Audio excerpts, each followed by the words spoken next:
हम लोग अपने लाइफ में अपने फैमिली या दोस्तों के साथ जो भी क्वालिटी टाइम स्पेंड करते हैं उन सबको फोटोज या वीडियोस के माध्यम से कैद करने की कोशिश करते हैं। उसके अलावा कोई सैड मोमेंट को भी एक सैड मेमोरी की तरह रखना भी पसंद करते हैं।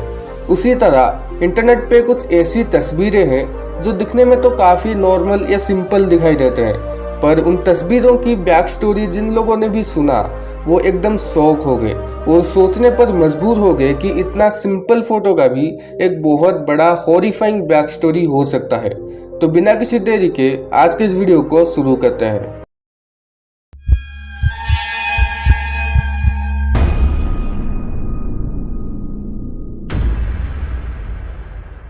हमारे लिस्ट की फर्स्ट फोटो को नाम दिया गया है ट्रेजेडी बाय द सी, क्योंकि ये इंसिडेंट समंदर किनारे हुआ था और उस समंदर ने ही ये दर्दनाक कहानी लिखा था। इस फोटो को पहली बार देखकर ऐसा लगता है जैसे एक कपल समंदर किनारे खड़े हैं और किसी ने रैंडमली ये फोटो क्लिक किया है, राइट। लेकिन इसका बैक स्टोरी काफी इमोशनल है। तो ये बात है सन 1954 अप्रैल 2 तारीख की, जब जॉन गोंट जो कि एक फोटोग्राफर थे वो अपने घर में बैठे हुए थे जो उस समंदर किनारे ही था। सडनली उनको एक बहुत तेज आवाज सुनाई दिया तो वो घर से भागते हुए आए और तब उनके हाथ में उनका कैमरा भी था। उन्होंने सामने देखा कि एक कपल एक दूसरे को पकड़े हुए हैं और झगड़ा कर रहे हैं। तो जॉन ने ये फोटो तभी क्लिक किया था। उसके बाद वो भागते हुए उस कपल के पास गए और उन्होंने जो सुना वो सुन के वो शॉक तो हो गए थे, उसके साथ साथ इमोशनल भी हो गए, क्योंकि उस बीच पे उस कपल के साथ उनका एक 19 महीने का बच्चा भी था जो उस समंदर किनारे खेल रहा था। एंड जब वो कपल थोड़ा बिजी थे और उनका बच्चे पर से ध्यान हट गया था, तभी अनफॉर्चुनेटली वो बच्चा समंदर की लहरों में बह गया और जब तक वो कपल उस बच्चे को बचाने के लिए जाते वो बहुत दूर जा चुका था। तो देखा दोस्तों, थोड़ी सी लापरवाही के वजह से उनको इतना बड़ा कीमत चुकाना पड़ा। फिर वो स्टोरी जब दुनिया को पता चला तो उस फोटोग्राफ को लॉस एंजलिस टाइम्स के फर्स्ट पेज में प्रिंट किया गया और उसका कैप्शन था, the couple standing on the shore realising their son is gone. इस फोटो को ध्यान से देखिए, आपको क्या दिखाई दे रहा है? यही ना कि कोई स्कूल के बच्चे हैं जो हंसते हुए एक ग्रुप फोटो खिंचा रहे हैं, राइट। पर इनमें से कुछ बच्चों को क्या पता था कि ये उनकी आखिरी फोटो होने वाला है। इस फोटो को अगर आप लोग गौर से देखोगे तो आपको पता चलेगा कि इनमें से 2 बच्चे कैमरे की तरफ गन पॉइंट करने वाला पोज दिए हुए हैं। जिन लोगों को अभी भी नहीं दिखाई दिया वेट में जूम करके दिखा देता हूँ। तो ये लेफ्ट साइड टॉप कॉर्नर पे जिसने कैप पहना हुआ है वो है एरिक हैरिस जो 18 साल का है, और उसके आगे जो बैठा है वो है डैलांड क्लेबोल्ट जो 17 साल का है। इन्होंने ही इस कोलंबियन हाई स्कूल मैसेक्रे को अंजाम दिया था। साल 1999 अप्रैल 20 लिटिलटन कोलोराडो में स्थित कोलंबियन हाई स्कूल में ये हॉरिफाइड इंसिडेंट हुआ था। एरिक हैरिस और डैलांड क्लेबोल्ट इसी स्कूल में ही पढ़ते थे और अप्रैल 20 तारीख को ये दोनों सबसे छुपाते हुए 2 राइफल, कुछ पिस्टल और कुछ एक्सप्लोजिव्स के साथ इस स्कूल में घुसे। उसके बाद इनका तांडव शुरू हो गया।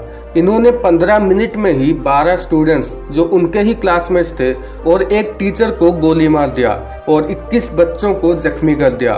उसके बाद इन दोनों ने अपने आप को भी गोली मार दिया। कुछ देर बाद वहां पे पुलिस आई और पूरा स्कूल जांच करने के बाद उनको कैफेटेरिया में 2 प्रोपेन टैंक बॉम्ब भी मिला। शायद इन दोनों का कुछ और ही प्लान था। ये हो सकता है कि ये दोनों किसी माफिया ग्रुप में शामिल होंगे और इन दोनों को ये टास्क मिला होगा कि इस स्कूल को उड़ा दो या इस स्कूल के सारे बच्चों को मार दो। क्योंकि ये दोनों भी बहुत कम उम्र के थे तो ये खून खराबा देखकर शायद डर गए होंगे और अपने आप को ही गोली मार दिया होगा। ये मेरा थिंकिंग है, शायद ऐसा हो सकता है, क्योंकि इन दोनों का ना तो कोई क्रिमिनल रिकॉर्ड था, ना ही जिन बच्चों को इन्होंने मारा उनके साथ कोई दुश्मनी। इन्होंने ये क्यों किया वो सिर्फ यही दोनों बता सकते थे, पर यह राज उनके साथ ही चला गया और ये एक अनसॉल्व्ड मिस्ट्री बन के रह गया।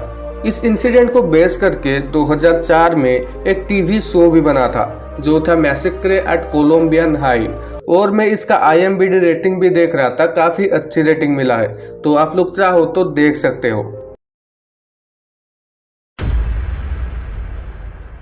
इस फोटो में ये जो आदमी है वो है जॉन लीनन, जो एक फेमस सिंगर और सॉन्ग राइटर थे, जो एक फैन को अपना ऑटोग्राफ दे रहे हैं। इस फोटो को 1980 दिसंबर 8 तारीख को क्लिक किया गया था और उसी दिन यानी कि दिसंबर 8 तारीख को ही जॉन लीनन को किसी ने गोली मार दिया।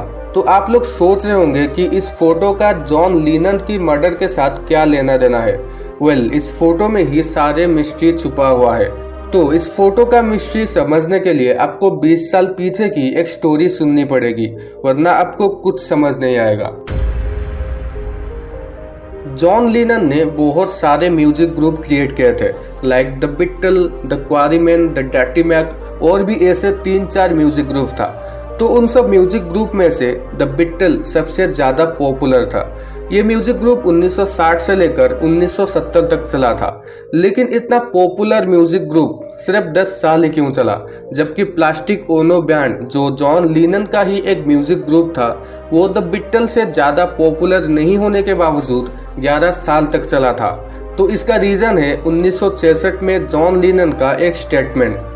तो जब द बिटल स्टार्ट हुआ था उसका पब्लिक में इतना क्रेज नहीं था, पर धीरे धीरे इसका क्रेज बहुत ज़्यादा बढ़ने लगा और 1966 तक यानी कि 6 साल में ही इस म्यूजिक ग्रुप का इतना ज़्यादा क्रेज बढ़ गया कि जॉन लीनन ने एक्साइटमेंट में पब्लिकली एक स्टेटमेंट दे दिया और वो स्टेटमेंट था the Beatle are more popular than Jesus. ये एक स्टेटमेंट ने जॉन लीनन की जिंदगी को एकदम पैरेलल डायमेंशन में ले गया, क्योंकि जो फैंस उनको इतनी ज़्यादा पसंद करते थे, लिटरली जो लोग पागल थे उनके गानों के लिए, वो लोग रास्ते पर उतर आए और बैन द बिटल का नारा लगाने लगे और सारे बिटल के पोस्टर को चीर फाड़ करने लगे। ये केस बहुत ज़्यादा सेंसिटिव था, क्योंकि क्रिश्चियंस जीसस को सन ऑफ गॉड मानते हैं, तो उनके रिलीजियस को लेकर कोई अगर कुछ बोलेगा तो ऑब्वियसली वो टॉलरेट नहीं कर पाएंगे और यहाँ से द बिटल का डाउनफॉल शुरू हो गया और 1970 में उस म्यूजिक ग्रुप को बंद करना पड़ा। Now come to this photo. तो ये फोटो में ये जो दूसरा आदमी है जो ऑटोग्राफ ले रहा है वो है मार्क डेविड चैपमैन, और उसी ने ही ऑटोग्राफ लेने के बाद जॉन लीनन को गोली मार दिया और पुलिस के सामने अपने आप को सरेंडर कर लिया।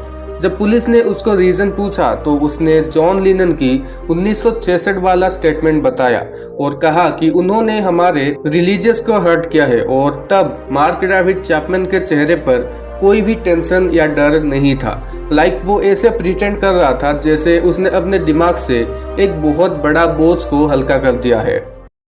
ओके, आज के लिए इतना काफ़ी है। होप आप लोगों को वीडियो पसंद आया होगा। इस सीरीज पर और भी बहुत सारे वीडियोस आएंगे एंड ऑल्सो और भी डिफरेंट तरह के सीरीज चल रहा है मेरे चैनल में। अगर इंटरेस्टेड हो तो प्लेलिस्ट देख लेना। मिलते हैं और एक एपिक वीडियो में। Till then, bye bye.